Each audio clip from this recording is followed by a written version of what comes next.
والوں میں ایک مزدور بھی تھا اور وہ مزدور ان لوگوں کے ساتھ ہو لیا، اس لیے کہ کبھی کبھی غریب لوگ بھی مالداروں کے ساتھ لطف لینے کے لیے جو ہے وہ چل پڑتے ہیں۔ جیسے ہمارے یہاں کشمیر بڑا خوبصورت علاقہ ہے تو لوگ اکثر چھٹیاں گزارنے کے لیے کبھی کوئی کشمیر جاتا ہے، کبھی کوئی مہابلیشور جاتا ہے، کبھی کوئی کہیں جاتا ہے، کوئی کہیں جاتا ہے۔ چھٹیاں گزارنے کے لیے، موسم کا لطف لینے کے لیے، موسم کو انجوائے کرنے کے لیے اگر کوئی کہیں جاتا ہے تو اسلام پابندی نہیں لگاتا ہے، بلکہ سیرو فی الارض کہہ کر اسلام ابھارتا ہے کہ دیکھو دنیا کے حالات کیا ہے، کائنات کے حالات کیا ہیں، رنگینیاں دیکھو، قدرت نے کیسے پھول کھلائے ہیں۔ اللہ اکبر۔ کسی بہت بڑے مفکر نے کہا تھا کہ ہزاروں خوبصورت چہرے زمین میں دفن ہوتے ہیں تب کہیں جا کر زمین سے کچھ پھول کھلتے ہیں۔ زمین سے خوبصورت پھول یوں ہی نہیں کھلتے، اس لیے کہ خوبصورتی کو دیکھ کر لوگ مسکراتے ہیں، لیکن یہ پھولوں کی خوبصورتی کیسی ہے جس کو دیکھ کے بلبل روتا ہے، وہ پھولوں کی خوبصورتی دیکھ کر نہیں، ہزاروں خوبصورت چہرے جو زمین میں دفن ہو گئے تھے اسی سے یہ پھول پیدا ہوئے ہیں، اس بنیاد پر یہ بلبل رو رہا ہے، نوحہ کر رہا ہے کسی خوبصورت چہرے کے حسن و جمال کے مٹی میں مل جانے پر۔ اللہ اکبر۔ تو بلخ کی سرزمین پر لوگ جیسے آج ہمارے یہاں لوگ جاتے ہیں چھٹیاں گزارنے کے لیے، گرمیاں گزارنے کے لیے، گرمیوں کا لطف لینے کے لیے ٹھنڈے علاقوں میں، نینی تال وغیرہ بھی لوگ جاتے ہیں اور بھی علاقوں میں، لیکن یاد رکھیں اس پر کوئی ممانعت نہیں ہے، وہاں جا کر کوئی پاپ نہ کرے، پاپ کرنے پہ ممانعت ہے، ناجائز کام کرنے پہ ممانعت ہے۔ ہوا یوں ہی کہ گرمیوں کا پورا لطف لے کر خراسان والے بلخ سے نکل گئے، لیکن ایک مزدور تھا، اس کو بلخ کی ہوا راس آ گئی اور اس نے یہ فیصلہ کر لیا اب خراسان جانے سے کیا فائدہ، میں نے تو اپنی زندگی کا بقیہ حصہ بلخ کی سرزمین پہ گزارنا ہے۔ اور پھر اس مزدور نے یہ فیصلہ کیا، بادشاہ کا بہت بڑا خوبصورت محل ہے اور اس محل کے قریب میں ایک خوبصورت باغ ہے، اور اس باغ کے قریب وہ مزدور اپنی چھوٹی سی کٹیا بنا لیتا ہے، اور چھوٹی سی کٹیا بنانے کے بعد دن بھر مزدوری کرتا ہے، شام کو آ کر اپنی کٹیا میں بیٹھ کر بادشاہ کا محل دیکھتا ہے، کبھی اس کے باغ دیکھتا ہے۔ کہتے ہیں کہ قدرت کی ملانے کے انداز بھی بڑے نرالے ہوتے ہیں، قدرت کے ملانے کے انداز بھی بڑے عظیم اور نرالے ہوتے ہیں۔ اچانک شام ہونے کو قریب تھی اور سورج کی آخری کرنیں بلخ کے کوساروں پر، تھوڑا آسان کر کے کہوں کہ بلخ کے پہاڑوں پر اپنی آخری کرنوں کی تجلیاں ڈال رہی تھی، اور رات آنے کو بےتاب تھی، دن جانے کے لیے بے چین تھا، رات آنے کو بےتاب تھی۔ ایسے میں دن اور رات کی کشمکش میں شام نے جنم لیا، شفق کا جمال جو ہے وہ پورے آب و تاب کے ساتھ بے نقاب ہوا، اور آخری کرن کے جاتے جاتے اور شام کی پہلی جو ہے وہ صباحت آ گئی، ہوا کے آنے سے آتے آتے دل کھچ رہا تھا ایک مزدور کا ایک باغ کی طرف، اس لیے کہ باغ سے جو ہوا ہو کر کے آ رہی تھی ایسا لگتا ہے کہ کسی کا پیغام لا رہی تھی، دل بیٹھا جا رہا ہے اور بے چینی ہے، بے قراری ہے، اور اس طریقے سے طبیعت ہے کہ جیسے کوئی کھینچ رہا ہے۔ کہتے ہیں کہ عشق اور مشق میں اتنی کشش ہوتی ہے کہ کبھی کبھی یمن والے شام سے کھینچے چلے، کبھی کبھی یمن لوگ شام سے کھینچے چلے جاتے ہیں، اور کبھی کبھی یمن والے شام کھینچ کر کے آ جاتے ہیں۔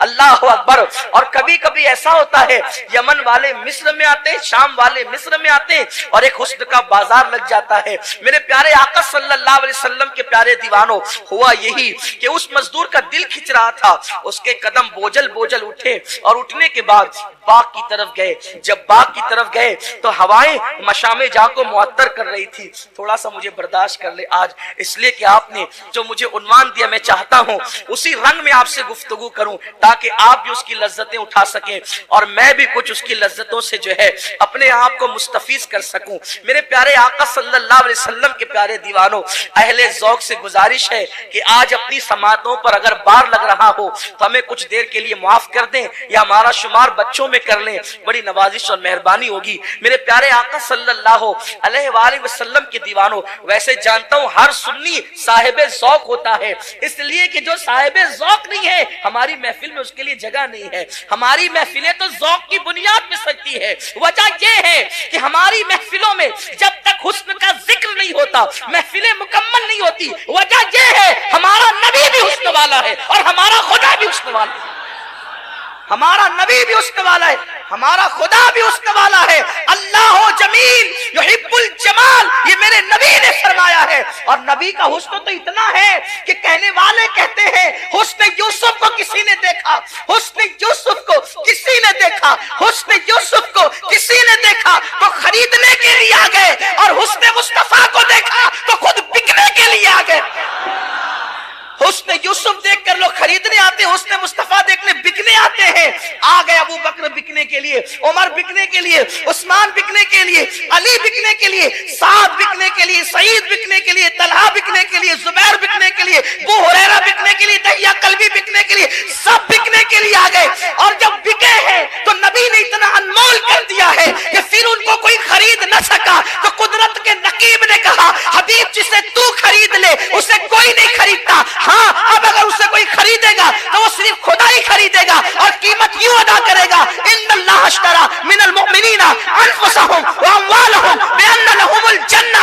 اسی لیے اجمل سلطان پوری مرحوم مغفور نے کتنی خوبصورت بات کہی ہے، بازار مصطفیٰ میں خریدار ہے خدا، بازار مصطفیٰ میں خریدار ہے خدا۔ کتنا ہنسی حجاز ہے بازار مصر سے، کتنا ہنسی مصر کے بازار میں مال پر بحث نہیں کر رہا ہوں، مصر کے بازار میں مالک بن زاران بیچنے والا اور خریدنے والا عزیز مصر، اور حجاز کے بازار میں بیچنے والا آمنہ کا لال ہے اور خریدنے والا خدا وحدہ لا شریک ہے۔ بازار مصطفیٰ میں خریدار ہے خدا۔ کتنا ہنسی حجاز ہے، کتنا ہنسی حجاز ہے، کتنا ہنسی حجاز ہے۔ بازار مصر سے تڑپا دیا کسی نے، مدینے کے ذکر سے آزاد ہو گیا ہوں، دو عالم کی فکر سے جب سے ملا ہے دامن آل رسول کا، بے فکر ہو گیا ہوں شفاعت کی فکر سے، بے فکر ہو گیا ہوں شفاعت کی فکر سے۔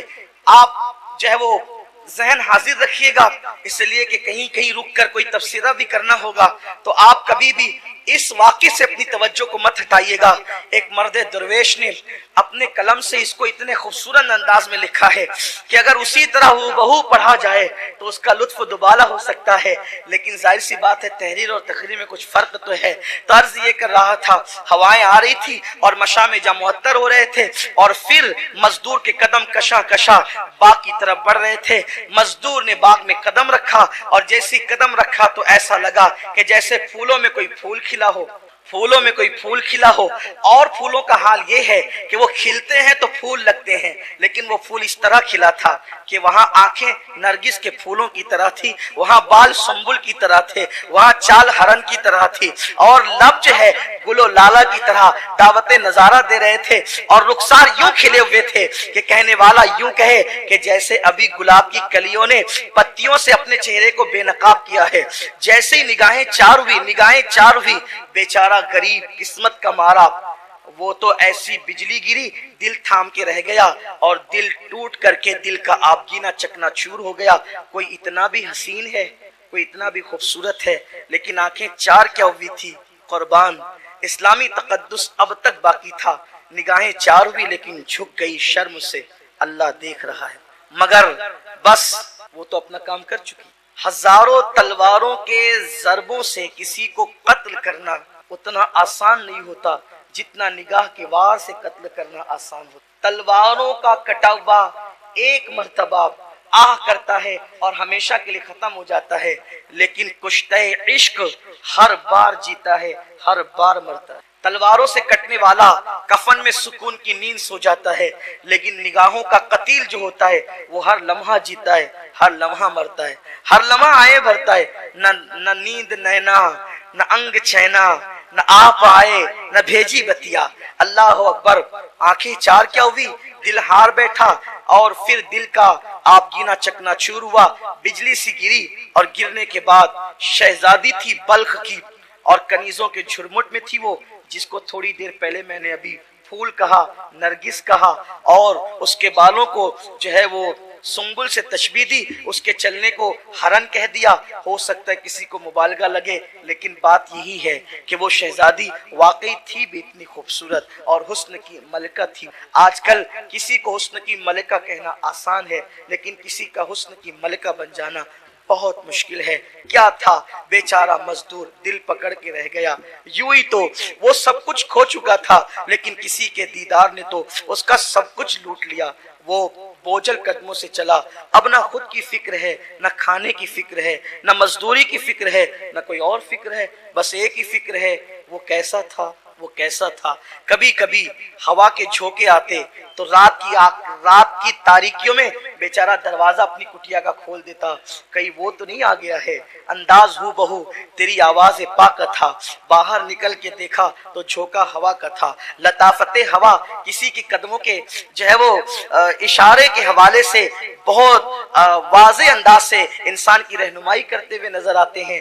ایسا ہی تھا، وہ کبھی ہواؤں سے باتیں کرتا، کبھی فضاؤں سے باتیں کرتا، حالانکہ وہ مزدور تھا لیکن تھا اتنا خوبصورت کہ کوئی شہزادہ بھی اس کے سامنے کھڑا کر دیا جائے تو شہزادے کے حسن کو بھی اس مزدور کا حسن مات دے سکتا ہے۔ اس لیے کہ خوبصورت بچے کوئی ضروری نہیں ہے کہ بادشاہوں کے گھر میں ہی پیدا ہو، مالداروں کے گھر میں ہی خوبصورت پیدا ہو، ایسا ضروری نہیں ہوتا۔ کبھی کبھی کسی غریب کی کٹیا میں بھی اتنا خوبصورت لال پیدا ہوتا ہے کہ کسی کے تاج محل کے اندر بھی ایسا پیدا ہونا جو ہے وہ ممکن نظر نہیں آتا۔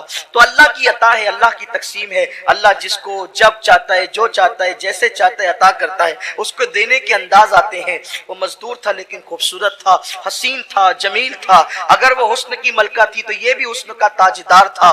اگر وہاں چلنے میں ہرن کی ادائیں تھی تو یہاں بھی چلنے میں جو ہے باز کی بے باکیاں تھی۔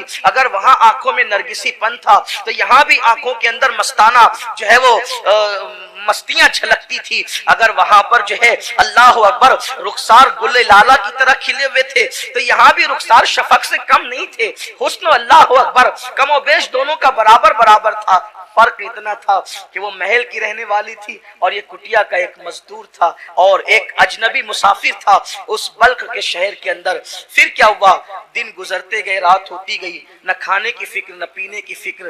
کسی عاشق کے زار سے جا کر کے پوچھو جب واقعی عشق ہوتا ہے تو کیفیت کیا ہوتی ہے۔ کبھی ہم بھی وہ لمحے مانگتے ہیں، اللہ ہمیں وہ لمحے عطا کر کہ تو اپنے محبوب کا عشق ہمیں دے دے، کہ میرے دل کو درد الفت وہ سکون دے الہی، میری بے قراریوں کو نہ کبھی قرار آئے، جو جنا بنائے بن کو، جو چمن بنائے بن کو، جو جنا کرے چمن کو، میرے باغ میں الہی کبھی وہ بہار آئے۔ پھر کیا تھا؟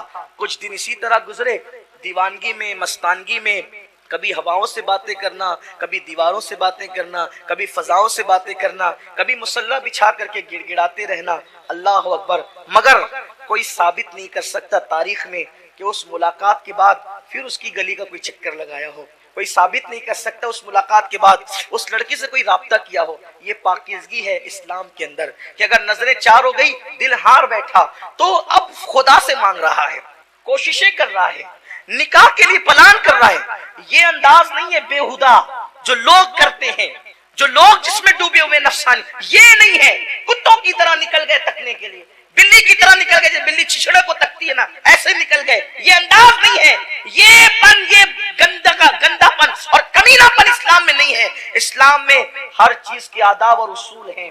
نظریں چار کیا ہوئی؟ مسلح پر آ گئے جناب، ہواؤں سے باتیں کرنے لگے، فضاؤں سے باتیں کرنے لگے، اور جب دیوانگی ایک جگہ پہ تھم گئی، ایک حوصلہ پیدا کیا عشق نے، چل یار چل کر سیدھے بات کرتے ہیں، ڈائریکٹ بات کریں۔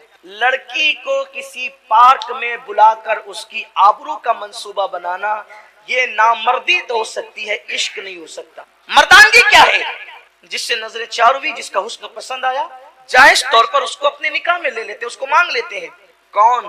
کٹیا میں رہنے والا مزدور جو خود بلخ کا ہے بھی نہیں، خراسان سے آیا ہے چھٹیاں گزارنے کے لیے گرمیوں کی، کسی کے ساتھ قافلہ چلا گیا، رک گیا، اور اب آنکھیں چار ہوئی ہے تو فیصلہ کرتا ہے کہ میں نے جانا ہے اور بادشاہ سے اس شہزادی کا ہاتھ مانگنا ہے جس نے میری نیندیں اڑا رکھی ہے، جس نے میری نیندوں کو برباد کر دیا، میرا چین لے لیا، میرا سب کچھ چھین لیا۔